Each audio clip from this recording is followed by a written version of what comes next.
Welcome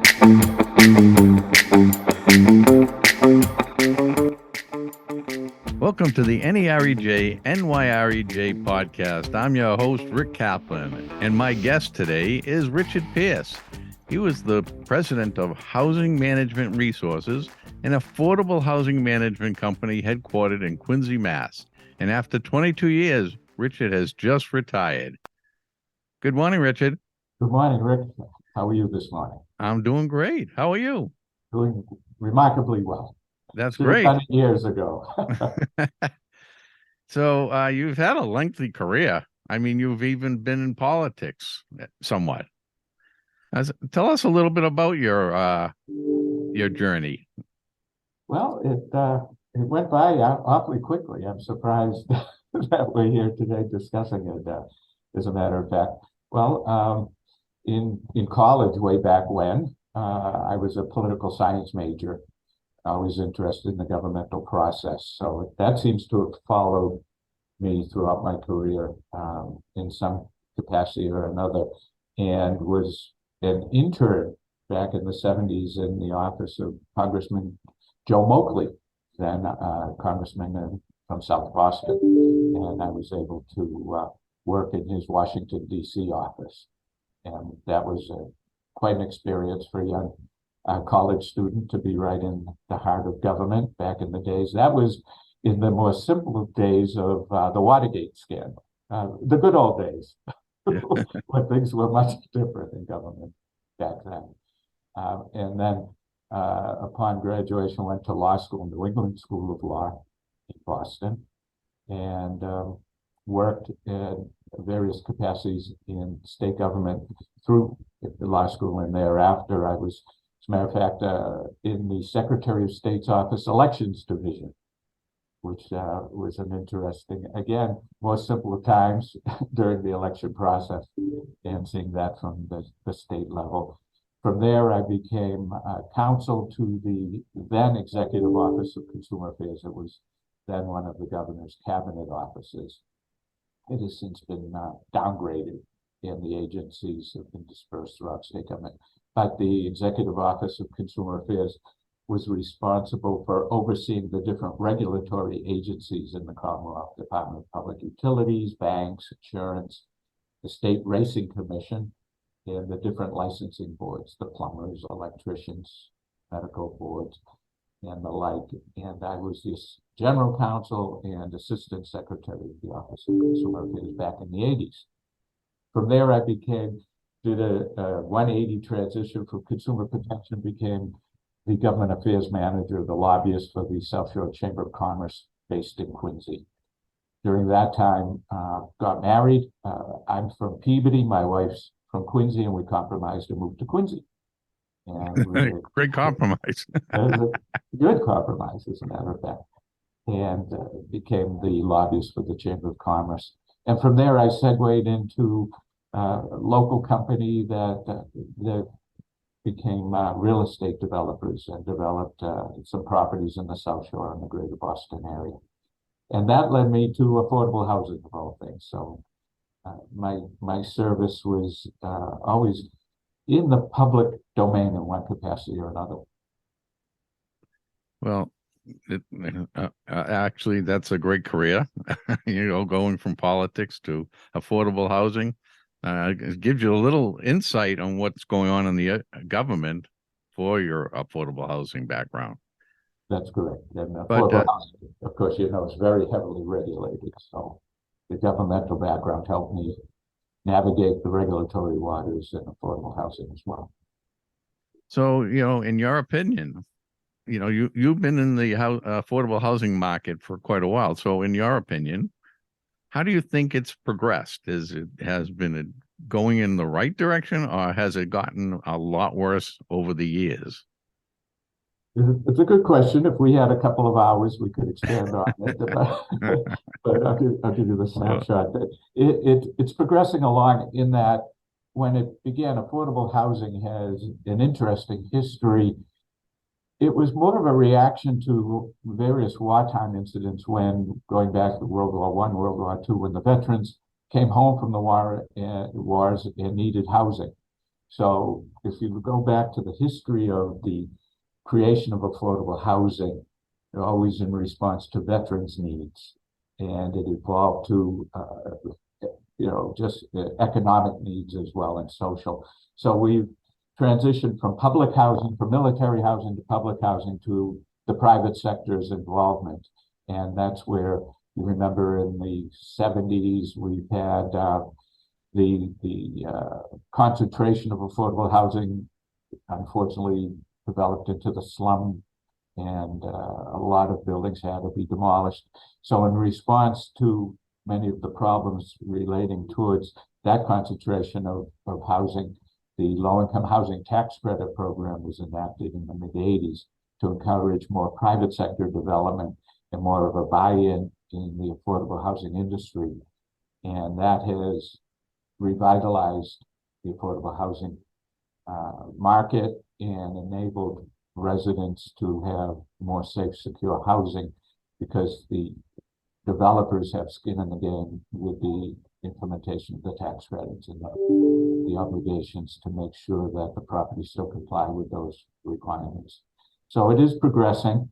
There is still great need for improvement. The trend now is to integrate the housing within the communities so that they're not segregated into inner cities. So mixed use developments and the like. So you're seeing more of that now. Also more concentrated around public transportation hubs as well. One of the things I've always wondered is that, you have affordable housing, and this is a benefit to people that can't really afford to purchase a home or even high-end apartments, but they kind of feel like a sense of entitlement over the years. I mean, years ago, they didn't feel that way, and they would try to maintain the place where they live. Now, there's no respect for the place that they live, and as a result, and this might not be politically correct to even be talking about this, but as a result, we're giving them good places to live, and they're trashing them. Haven't you seen that over the years? Well, that's still a perception and not altogether inappropriate, but less and less now. There is an obligation in order to maintain your residence, to maintain, in that sense, in a respectful condition. The government and we and our investors perform at least annual inspections on each of the units. So there's an obligation for the tenants to keep their apartments up to a certain livability standard and not do the trashing, as you say. So if you find locations where that does occur, I think that the landlords do share the blame on that. So there is a growing trend to be more respectful, and if they want to stay where they are, because available properties are limited, and we have the right to evict if one is abusing their privilege to remain there. So you're seeing less and less of that as we recover from COVID and renew our annual and more often inspections. So that's still a perception that persists, but it's less and less now.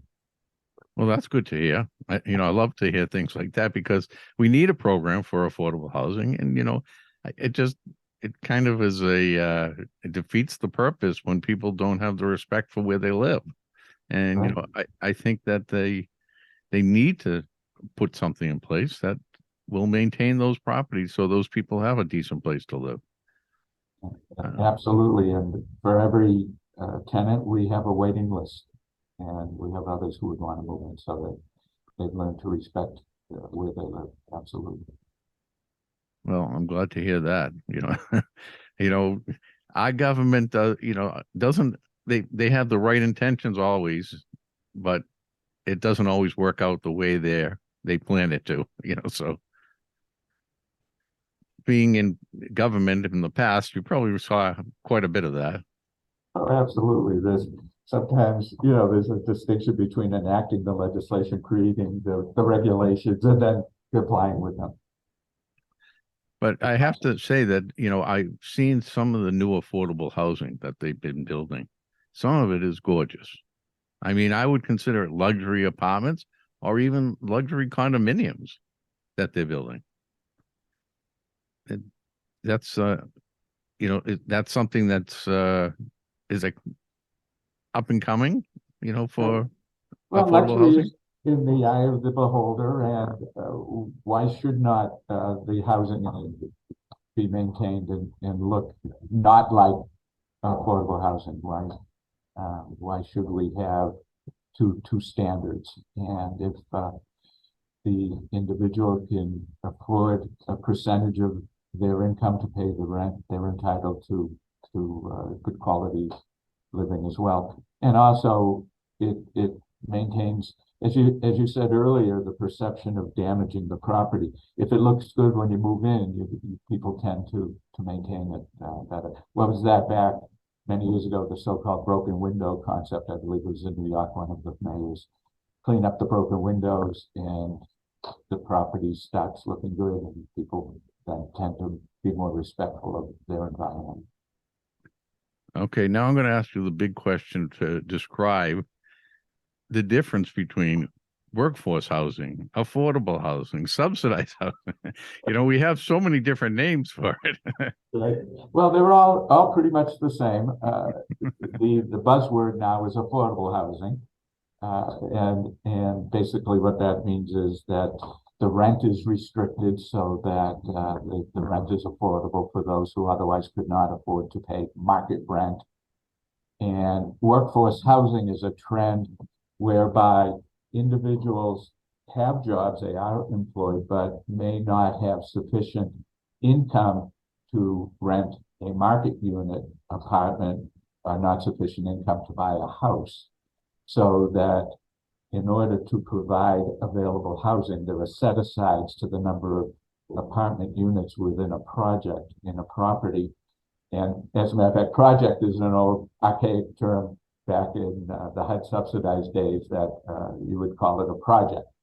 And of course, the term project sometimes can have a negative connotation. So every once in a while we'll slip into the buzzwords and you'll hear me use project. But in the property, that there will be an opportunity for those who work in a community to actually live in that community. That's where the workforce housing priorities come in. So you're seeing more and more of that as well, because we want to encourage people to be employed. So as you said, there's less of that entitlement, but if you don't make enough money, then you can't afford the rent. So we want to prioritize for workforce housing. So that's a growing trend right now. So now we come down to 40B housing. So what defines 40B housing? Because people ask me that all the time. 40B is in Massachusetts, is Chapter 40B, Mass General Laws, which requires cities and towns and municipalities must have at least 10% of their housing stock to be considered affordable. And in that, I believe in some cases, nursing homes may be counted in that. I'm not exactly sure. But at the very least, 10% of the housing stock. So if your community has less than 10% of affordable housing, then a developer can come in and under Chapter 40B construct additional housing that would be set aside as affordable and be able to bypass the local zoning laws. Many of the zoning laws are restricted to acre, half-acre lots, X number of apartments within a community. So the 40B encourages the communities to reach their 10% quota by allowing the developers to bypass the local restrictive zoning laws. So it can be any kind of affordable type of housing. Right. Senior housing, which is a whole segment of affordable that we haven't talked about yet. Absolutely. So this has been a I don't want to say a positive conversation that's been going on in the city of Boston. What's your thoughts on Mayor Wu's rent control? Because rent control is really a nasty word around here. In some parts of Boston, anyways, of the community. That's right. For market rate properties, it can be a challenge because I haven't seen her entire package on that. As a matter of fact, this is very timely. While this is being recorded today, I believe she introduced her package today on rent control, announced it. I believe it's a home rule petition, so it has to go before the state legislature. And there is a balancing to that one has to look at is the private sector is building the housing and there's a concern about runaway rents, but by the same token, there are expenses to maintain and construct. So there has to be a balancing act between what the market rent can be and what it costs to manage and build and own multifamily housing. Of course, affordable housing, we've had rent control by definition. Our income is limited, our rents are limited. So we're already living under rent control, but we're providing a whole different service. So it'll be an interesting next couple of months as the legislature grapples with the needs of both the landlords and the tenants. Well, that's why I kind of find it confusing that she even wants to bring this into play, because I mean, I think the developers and the property owners have been trying to do their best to put in affordable housing, and now you're putting in another type of affordable type of housing. I don't think it's needed, but obviously I'm not living in that life, but maybe it is. Who knows? We'll hear, I'm certain, from both sides. And again, if rent is capped, it's interesting on affordable housing. Our expenses are not capped. Our utilities keep going up. The cost of labor keeps going up, and something has to give. So there has to be a balancing act, and hopefully both sides have an opportunity to air their opinions, and the legislature votes appropriately. And the way things are going today with the fuel costs and electricity costs, and I think everyone's going to need affordable housing very soon. We want to make sure affordable housing remains affordable for all of us. Right. Okay. So, Rich, tell me, you're retired now. So what is the next step from this retirement? Right. Well, we'll say retirement, but it's really another chapter. I can't walk on the beach every day, even though that sounds like a delightful opportunity. So I'm still dabbling in some housing and some real estate development of my own. I'm still a shareholder of Housing Management Resources. So as a matter of fact, I'm in my little sanctuary. I was able to keep my office. So, watching the business, but getting out of the day-to-day activities of running a property management company. So I find that refreshing, and not having to answer all the emails that I'm copied on. Well, you say walk the beach every day, so I can assume that you live near Wollaston Beach, and yes, in Quincy, Mass. I'm at Marina Bay in North Quincy. Yeah, that's where I figured. That's where your office was? That's correct. Right? That's correct. And still is. It still is. Back in the day, before affordable housing, when I mentioned I worked for the developer, we were the developers of Marina Bay in North Quincy. So I have an opportunity to stay here and see the fruits of my labor. So your retirement sounds like it's mostly just stay at home and then go into work for a little while. Don't you have big plans for traveling and all that? Well, yes, as a matter of fact. Well, first we joked that I'm doing what I was doing before without a paycheck. So that was my contribution to the company. But my wife and I are planning, as a matter of fact, in May, we're going to the Greek Isles, where we're catching up on COVID restrictions and doing some traveling in Greece and going to Croatia and some of the countries up in the Adriatic. And in August, we're going to Norway and Scotland. And in February of next year, we're off to Australia and New Zealand. So we're sneaking out. Well, that doesn't sound too bad. That sounds like you put together a nice lifestyle for your retirement. And watching my two adult girls maintain their businesses as well and keeping an eye on them. Now you have partners that you were involved in HMR. That's correct. So they're still in the business. Yes, as a matter of fact, they're owners of it. We're affiliated with it called Silver Street Development out of Portland, Maine, affordable housing developers, owners, and they, as well as I, own shares in Housing Management Resources. So we manage for Silver Street plus other third-party owners as well, not exclusively Silver Street. So, so they own it's separate from HMR. That's right. That's Oh, right. so yeah. Silver Street is as I said, a development company. They have about 20,000 apartment units spread out up in the East Coast from Maine to Georgia, and we follow within that footprint as well. We manage for them and others. Now, this is going to be my last question, Richard, and it's I usually ask this of anyone that has been in the industry for a long period, and especially someone that is retired. Young people that are interested, what guidance would you give them to get into the industry?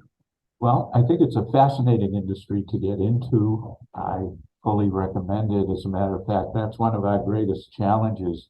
I'm glad you brought that up. I was going to as well is hiring enough people to work in our businesses, as I'm sure everybody is suffering from that right now. But it's an opportunity in various levels, depending upon one's particular interest. One likes financing. There are opportunities in real estate, whether it's real estate development, investing, even in the lending community, going into the banking and becoming investing in real estate, to property management, ownership, public policy planning. There are so many opportunities within real estate to get into that I highly recommend it and actively encourage the organizations such as IREM, the Institute of Real Estate Management, to have individuals take courses in real estate in college and elsewhere in IREM. And it's a tremendous career and lifestyle. And there are so many opportunities out there in the real estate field that could not recommend it more. And I don't regret the transition from government to real estate. Well, I have to say IREM is also a great resource for anyone in the industry.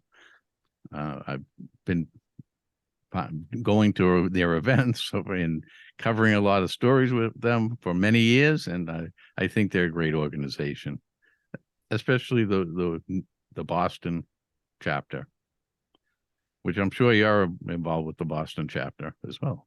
Absolutely. As a matter of fact, Nancy Reno, our Vice President of Marketing and Training, is a past president of the Boston chapter. So I know it intimately well. Well, I do appreciate you coming on, Richard. We're talking with Richard Pierce. He's the past president, right? Past president of Housing Management Resources, an affordable housing management company headquartered in Quincy, Mass. And Richard is retired after 22 years. We'll give you a big round of applause, Richard. That's quite an accomplishment in itself. And we wish you a happy retirement. Thank you very much. I appreciate it. Thank you. And I want to mention that this is on Amazon Music, Apple Podcast, YouTube, nerej.com/videos, and Spotify. So plenty of places for people to watch or listen. You can listen in your car. You can listen in your office, any way you want. I thank you again, Richard, for coming on the show.